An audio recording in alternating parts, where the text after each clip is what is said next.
Okay, so the first thing you need to do is practice the dog responding to coming back to you, so that when you need the dog to do it, they're practiced in doing it. So when you're just with no distractions, no other dogs, no problems, just practice walking the dog up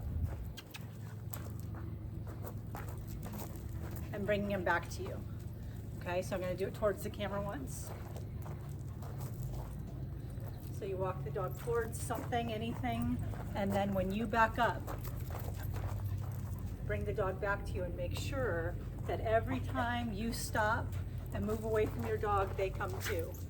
So when there is a distraction, the dog doesn't, this isn't a completely new idea. So if a dog is coming towards you that your dog is getting interested in, you relax the leash a little bit and back up and make sure that you're using a little bit of leash pressure to get the dog to come with you.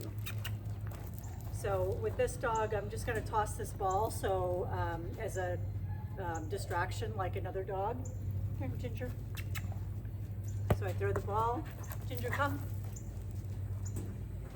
And practice calling her back. Make sure that when you're walking the dog that you give plenty of space with other dogs so that you're not putting yourself in a position where your dog is way over aroused and you can't control them. So definitely no sniffing noses. Use more room than not until you're more comfortable with getting the dog to return to you. Be sure you're using a collar the dog responds to, not a harness.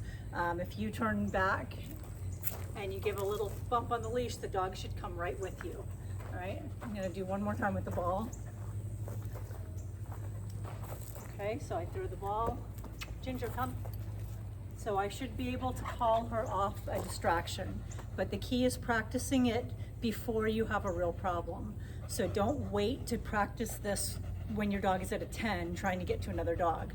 Do it when the dog is at low levels so that you feel comfortable and that when you move away from the dog, you can always get the dog to turn and come with you. All right, so the dog returning into your space and coming back with you should be the most important thing the dog does. So just practice that in a low distraction environment. When the dog is doing it flawlessly, then you can try throwing a toy or something like that. Then when you see dogs in the real world, make sure you go around, you go across the street, whatever you need to do, but you give yourself some room so your dog is successful.